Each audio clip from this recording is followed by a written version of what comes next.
The headlines tonight on Dateline 2018. Brexit cancelled as the United Kingdom takes a collective breath and says, what's even going on here?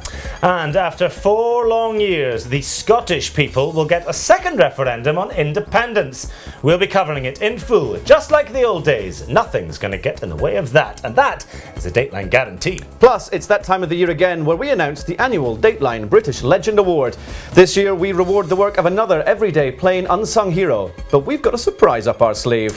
Like your ex's wedding photos popping up on Facebook. He's a better looking version of you. And she looks happier than you've ever seen her. This is Dateline 2018.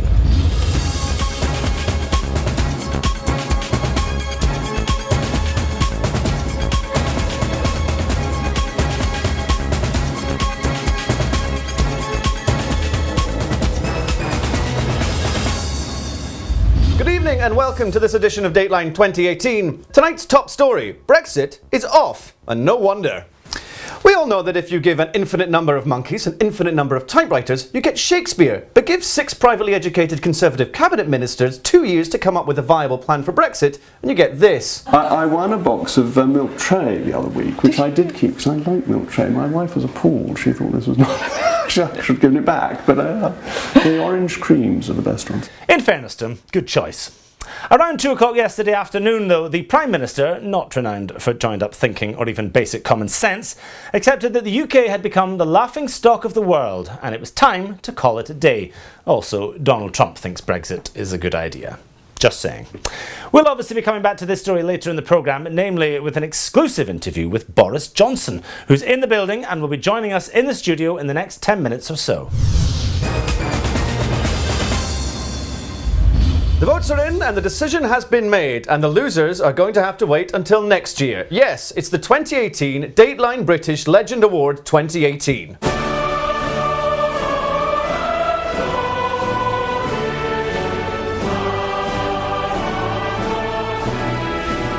Just before we announce this year's winner, though, let's take a quick look at some of the runners-up. David Baker, who saved a family of 3 from a hot air balloon crash. No luck this year, David. Better luck next time. Maybe a family of 4 would have done it. Something to remember for next time. Bad luck too to Sarah Crinkle, who raised enough money to keep open the learning support units in 15 inner city schools. Not good enough, though, I'm afraid, Sarah. Good, but not good enough. Finally, Dr. Giuseppe Lombardi, who found a cure for cancer this year. There's a simple reason you didn't win this one, Dr. Lombardi. This prize is for ordinary British legends, and quite frankly, we don't appreciate your attempt to pull the wool over our eyes. That's the losers, so let's forget about them. Because our winner this year is a gold-plated, bona fide, great British, bloody legend. So, without further ado, it gives me great pleasure to announce this year's Dateline Great British Legend. And the award goes to Beth Anderson from a little village just outside Chichester called Longshaft.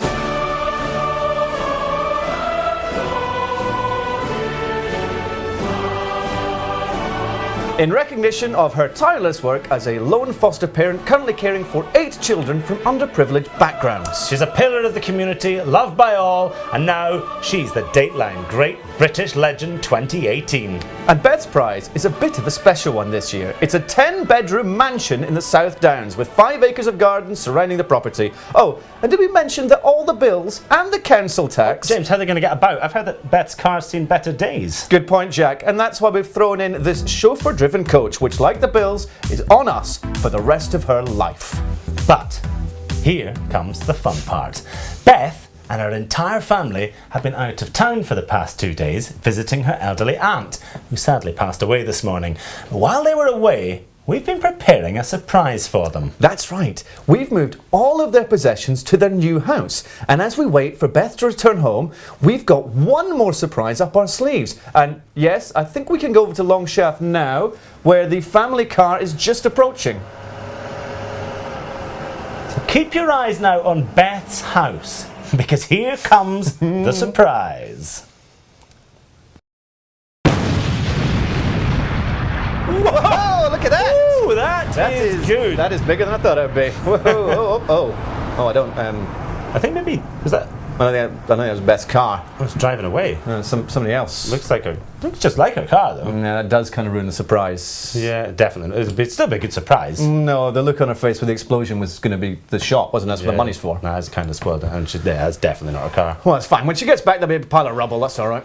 Okay, well, as soon as Beth returns home, we'll go straight back over to Longshaft for her reaction, which hopefully should be soon. Yeah, she'll be back in a minute, I'm sure. In the meantime, let's move on to our next story. Scottish independence. Everyone wants it. The time is right. But how will a second referendum, which would be easily won, take place? Our Scotland correspondent, Bryony Lang, has more. I'm sorry, James. I'm afraid I'm going to have to make you wait for that report because we're just getting reports in of a potential terrorist atrocity in West Sussex. Details are thin on the ground, but the watchword is definitely terrorism. It's every newsman's dream, a rolling news story that's a terrorist rolling news story. It's why I got into this business in the first place. Look, we've been waiting all season to use this. Now, I know it's far too early to speculate, but would you mind speculating? Not at all, James. I think potential death counts could be high. Or maybe it's, like an elaborate heist covered up with terrorism, like what happens in Die Hard. Or, it could be like in 24 when you think it's a Muslim guy, but actually it turns out that it's some white supremacist, but then you find out it's actually a Muslim guy after all, but then it turns out that it's the Vice President or his Chief of Staff or something. Are you saying that this terrorist attack was carried out by the Vice President of the United States? Yes, I am. The Vice President is yet to respond to allegations that he masterminded a terror attack on the United Kingdom, but I am told that our terrorism correspondent Colette Coleman is live now from the scene for us now. Colette, first things first, when we say terrorist attack, are we talking a 9/11 or a Glasgow airport? Well, James, it's difficult to say at the moment, but I can tell you that we're hearing reports of a large explosion. Yes, that's our Pulitzer in the bag! We'll be taking all the credit for this. By all means, fill in the gaps, Colette. Yes, well, like I say, a large explosion. The specifics are understandably vague at the moment, so we don't know if there have been any fatalities. The police and fire crew are still arriving on the scene, as well as bomb disposal and forensics. To remind our viewers, we are in the midst of a breaking terrorism news story, and yes, it looks like some people have already died, hopefully anyway. Our terrorism correspondent is live from the scene where it all happened, where news is currently being birthed. Colette, I know it's early days. It is early days, Jack. And information is thin on the ground right now. Information is thin on the ground right now, Jack. But let's try to get one thing straight. Do we know with any certainty at this point Yes, Jack? if this is a brown terrorist attack or, disappointingly, a white supremacist murder? We don't know that, Jack, no. But it's probably worth noting that there is a mosque nearby. It's about 17 miles away, but as we know, a lot of them do have cars. This must be terrifying for local residents. How are they taking this? The people of Longshaft are understandably worried. It's a quiet village, not used to this level of commotion. It's probably worth noting, though, that there has been some pretty horrific stuff occurring in neighbouring villages over recent weeks. Hang on, Colette. Hang on. Longshaft? Yes, James, it's a little village just outside of Chichester. I know where it is. This is a weirdest coincidence, Colette. We've actually already got a camera crew in Longshaft for a different story. It's probably quite a way away from where you are because it's an unrelated thing. But It's Gary. He's just behind the cordon. The police are talking to him. This is fascinating, Colette. But I think we're going to have to leave now. Yeah, we can't spend all day on this story. Scottish independence. Let's return now to that special report from Bryony Lang about why Scottish independence will be done in a week. Nope. Apparently we're not allowed to do that. We're going to go back to the old breaking news. Can we at least get this thing off the screen? No? Okay, right, fine. Back over to Colette, who's live from the scene in somewhere I've never heard of. It's in Sussex, I think, with the breaking story of a potential fire that may well be out by now. Colette, I imagine you're just about to wrap up and head back to the studio. Far from it, Jack. Just in the last minute, there have been some tragic developments. I can now reveal that all of the occupants in the house were inside at the time of the blast, and there are no survivors. Police have now released the names of the victims, and so I can tell you that there were 8 children and their foster mother, a Beth Anderson, aged 48, plus 2 police officers from the Chichester Constabulary who were inside the house at the time of the blast investigating a robbery in which the family's entire belongings had been stolen earlier today. Or moved. Moving isn't stealing. Yeah, moving isn't necessarily stealing. Could have just been moved somewhere else with good intentions. By 2 innocent people. Innocently. Yeah, Colette. Let's not jump to any conclusions. You're a journalist. You should. Hey, well, maybe the Yes. police blew up the house. There are 11 people dead.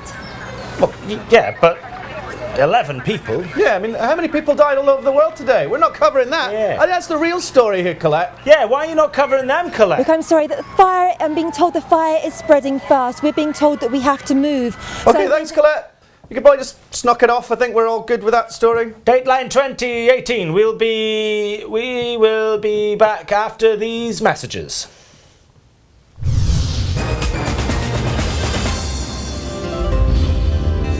Try to remember when life was so tender and dreams were kept beside your pillow and follow. Hang on, I thought this was a flake ad. No, it's a coffee advert. Looks like a flake ad. Carton noir, un café nommé désir. The ambassadors' receptions are noted in society for their host's exquisite taste. Ooh, that's lovely, Mr. Butler. Mr. Butler, how do you get them all to stay together? Don't take one from the bottom. No, don't take one from the bottom. Oh, my... You idiot. You've taken one from the bottom. There's Ferrero Rocher all over the floor now. Don't step on... No, the ambassador's carpets. I have so much trouble with the ambassador. Stop treading on my Ferrero Rocher. Where is that idiot butler of mine? Welcome back to Dateline 2018, where we're in the midst of a breaking news story about an explosion of some sort in Sussex, possibly the village of Longshaft, but I'm sketchy on the details. Thankfully, it looks as though we're about to get to the bottom of why this explosion happened and why it's probably an innocent mistake, or at least nobody was at fault. With me on the line now from his office at Oxbridge University is Professor Cleverface. Dr. Smartman, you are one of the leading experts on gas explosions, are you not? Better than that, Jack. I am the expert on gas explosions, and this was definitely a gas explosion. Innocently. Innocent gas explosion. No one's fault. Or it could be an unexploded Second World War bomb. Oh, yeah, that's a really good one. Yeah, that is good. That is good, yeah. I'm also an expert on that, and that is also very likely. It might have been both, but one of those definite things. So we're off the hook then? We would be if we'd done anything wrong. Which we've not. So thank you and goodbye. Kitty! Back to Colette Coleman, who's on the phone now with us from the Dateline 2018 news van. Colette, we've just spoken to an expert from Oxbridge University, and he says that it was definitely a gas explosion or an unexploded World War II bomb or something. And he was very handsome, Colette. Yes, and he said all that stuff. Kind of puts a pin in your story, doesn't it, Colette? If that's even your real name, Colette. No, it was definitely dynamite. That's been confirmed by the Met and the anti-terror squad. I even have photographic evidence of some of the unexploded sticks here. That could be anyone's dynamite, Colette. The fire has spread beyond Longshaft and is apparently at risk of engulfing Chichester. A major evacuation is now underway. The roads are blocked. The death toll Sorry, is... Colette, no time for whatever you're talking about. I'm told we're going to go straight over to our next guest, who is the head of the UK Anti-Terror Unit's Assistant Commissioner, Sir John Baxter. Hello, officer. Can we help you with something? Would it be better to talk to our producer, maybe? I mean, I would like to remind you, he is our boss. Yes, he makes all the decisions. We just read stuff out. Not very well, even. He's probably got most of the stuff you need. I don't understand. I was asked to come on so you could interview me. Oh. Is there a police story today? I don't think so. No, I think it might just be a mix-up. Sorry, officer. Well, I suspect it's probably about the explosion and the subsequent evacuation of West Sussex. Oh, are you on to say how it's all probably an accident? No, this is undoubtedly one of the worst cases of domestic terrorism this country has ever known. Bit of an exaggeration, surely. Gas explosion? Unexploded Second World War bomb? No, we found the detonator. Yeah, but that could have been for the Second World War bomb. They need detonated, I think. They do. I'm confident in saying it wasn't, because the Second World War bomb you describe is fictitious. But the 300 sticks of dynamite and cutting-edge detonator, well, they are very much real. Thanks, Mr. Policeman. Good luck with you. Investigations, I hope you find out it was a gas explosion. Or an accidental Second World War bomb. Just one more thing. Yes, how can we help you, officer? Do you have anyone who could corroborate your whereabouts at the exact time of the explosion? Oh, yes, yeah, we totally do. Yeah, we were on TV doing this show. Yeah, so we've got hundreds of witnesses. Yeah, we've got a clip. Look, you can see it now. Roll VT. Here comes the surprise. Whoa, look at that. Ooh, that is good. That is bigger than I thought it would be. Thank you. You'll be hearing from me again. For an interview once you found the culprits? Yes, that's precisely what will be happening. Good. Thanks again.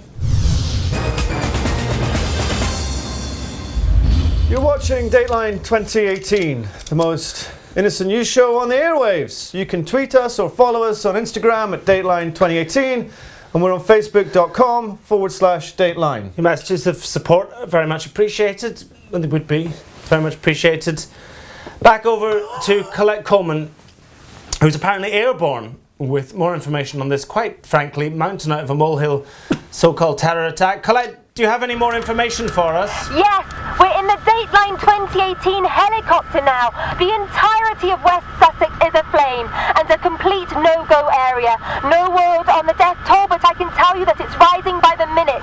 I'm told you can see a satellite image of the carnage right now. Any word on who's responsible? There's a very popular theory going around about it being a gas explosion. Or an unexploded World War II bomb. No, it's neither of those. But police have told me that they have 2 suspects and they are currently closing in on their position. Fascinating. On an unrelated note, could you divert the helicopter to the studio roof, please? I can't really. I'm covering a fire which has engulfed a significant portion of the nation. It's in international news. The world is watching. Look, it's all very important, but it's our helicopter, so bring it back now. Air traffic control have informed our pilot that the airspace above the Dateline studio is a no-fly zone. Thank you, Colette, for everything. Looking forward to covering it. See you soon. Colette Coleman there. And now we're going over to...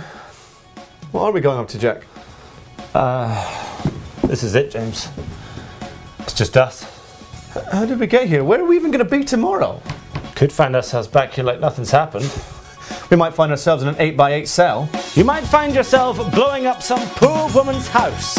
And you might find yourself setting fire to the entirety of West Sussex. And you might find yourself wishing you were in another part of the world. Behind the wheel of a very fast automobile. And you may indeed ask yourself, how did we get here? Letting the days go by, letting the water hold me down, letting the days go by, water flowing underground into the blue again, after the money's gone, once in a lifetime, water flowing underground. You may ask yourself, how does it get any worse than this? Brexit means Brexit. I have so many websites, I have them all over the place. You may ask yourself, is it too late to stop this? And you might tell yourself, football's coming home. And you may tell yourself, this is fine! This is fine! Letting the days go by, letting the water hold me down, letting the days go by, water flowing underground into the blue again, after the money's gone, once in a lifetime, water flowing underground. And you may ask yourself, why am I working with a man I swore I'd never work with again? And you might find yourself in debt to a transphobe. And you may ask yourself, are we right or are we wrong? And you might say to yourself, my God, what have we done? Letting the days go by, letting the water hold me down, letting the days go by, water flowing underground, into the blue again, into the silent water, under the rocks and stones, there is water underground, letting the days go by, letting the water hold me down, letting the days go by, water flowing underground, into the blue again, after the money's gone, once in a lifetime, water flowing underground.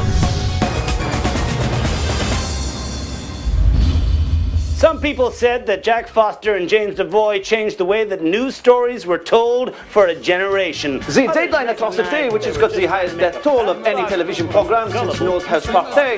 The 10-minute manhunt ended after police. Critics called the programme a